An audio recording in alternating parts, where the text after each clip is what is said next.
Hello and welcome to the Whiskey Dictionary. If you're just here because you're looking for a quick answer to what to go buy at the liquor store today for the party you're heading to, that's totally fine. I respect it. Have fun at your party and go buy one of these. So if you're looking for a bourbon, so if you're in the USA, this is probably more in line with what people typically drink unless they're really into whiskeys.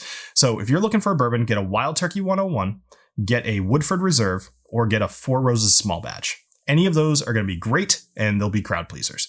If you're looking for Scotch, maybe you're outside the US or more, maybe you have, it's like a more high-end party or people just kind of know a little bit more about whiskeys, let's go ahead and buy a Scotch. Let's get a Glenmorangie 10, let's get a Glenlivet 12 or a Highland Park 12.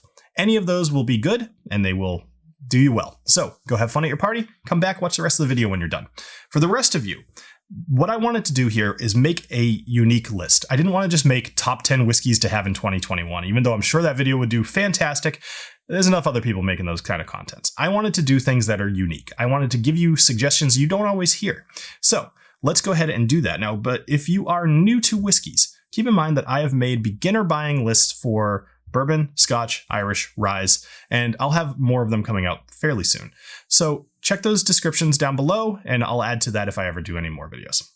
Last point, I wanted this video not to be 20 minutes long. So for every suggestion, I'm going to put a card up that shows the bottle, so it's easy to recognize on the shelf. I'm going to give you the current price near me based off Total Wine or a local liquor store if I can't find the bottle at Total Wine. And I'm going to give you nosing and tasting notes. All of these should influence your choice whether this is what you're looking for.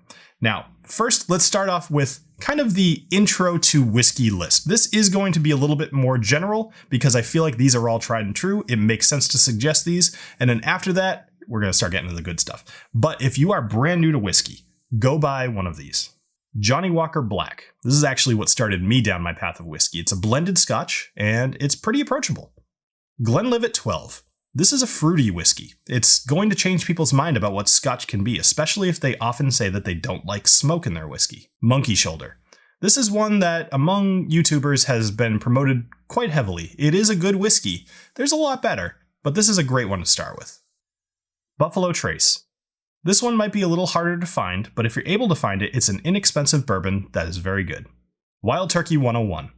This is one I personally keep around all the time, and the reason for that is not only is it delicious straight, but it also mixes very well into different cocktails. So this is definitely one you should have on your shelf.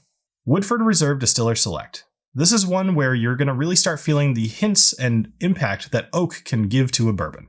It's a good place to start and really lets you expand your palate.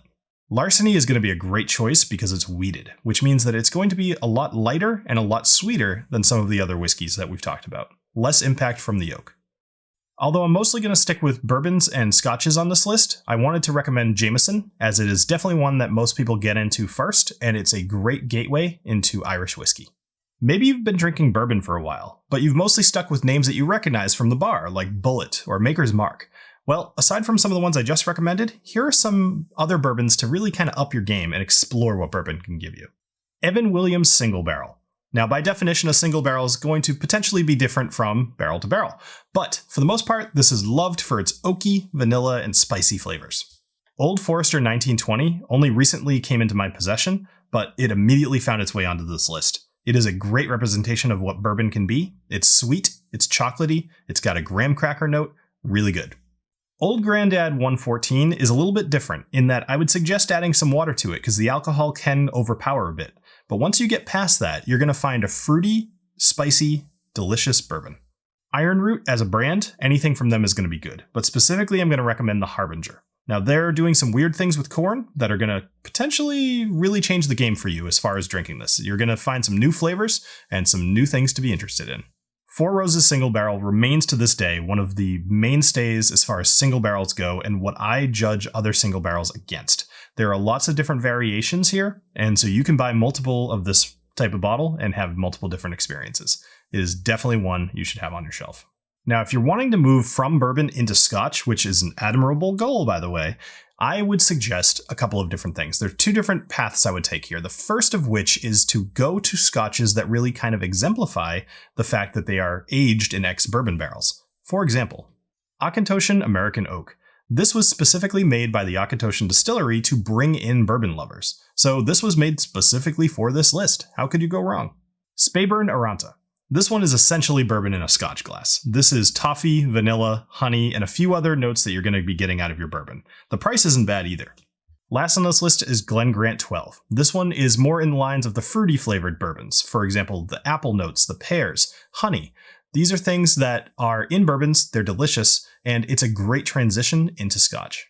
Alternatively, if you like red wine, especially sweeter red wines, then you might like Sherried Scotch. Sherried Scotch, like Scotch and sherry together, is a match made in heaven. Somebody was a genius to put those two things together. But there are a lot of different options. So here's a couple that you might not normally hear. Don't be worried about the spelling of this one. It's easier to say than it looks. It's the Aberlour Abuna. Aberlour Abuna. Now this one is a cask strength sherried Scotch. Fantastic flavor. Next is the Tamdhu 10-year. This one is very light, but it also carries flavors of darker fruits, for example, grapes or plums. It is very easy to drink. It's going to go away entirely too fast, and I think you're going to enjoy it. Now, if you want to split the difference and go with something that has influence from both ex-bourbon and ex-sherry casks, go with the Glenmorangie La Santa. This one spends time in both and carries the influence from both. It's layered and it's fun to pick apart, so have fun with it.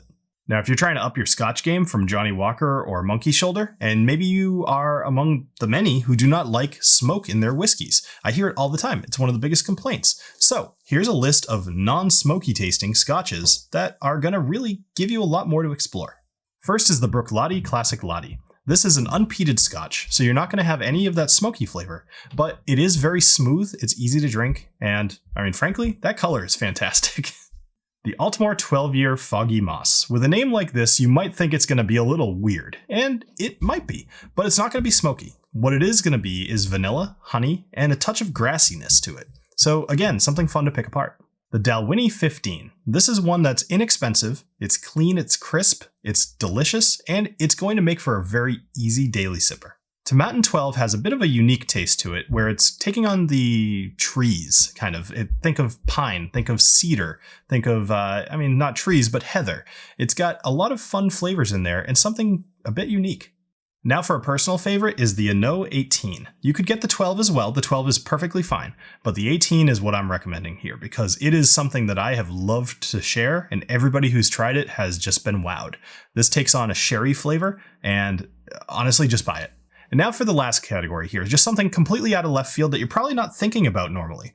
Indian whiskey. Now, there's two in particular that I want to recommend. There's the Paul John Classic, which has so many tropical fruit notes that you're going to just be totally beside yourself. You're not going to understand how whiskey can do this. Last is the Amrut Single Malt. Again, you're going to get a lot of tropical notes out of this, and frankly, I think it's kind of fun to compare the Paul John and the Amrut together and see where they go. Most importantly, don't worry so much about it. This is a hobby. This is something fun, and you shouldn't go into this with the mind of an expert, although some of us like to just have all the facts in our head, and that's totally cool. But if you go into this with a mind of discovery rather than a mind of prior knowledge, you're going to have more fun. You're going to pick out things that you didn't consider would be in there. If you know everything about how a whiskey is made, you could probably have a good idea of what it's going to nose and taste like. This is way more fun to hang out with your friends, try something that you've never had before, talk about what you nose and what you taste, and have a story that's completely unrelated to whiskey. You're going to make memories, and that's what's going to make you enjoy the drink more. So, last thing I want to say, go to the store, buy something that does not have a marketing budget. And this is what I mean. If you look at the Altmore 12 Foggy Moss versus this Glenmorangie Tale of Cake Psychedelic Insanity, guess which one of these has a bigger marketing budget, right?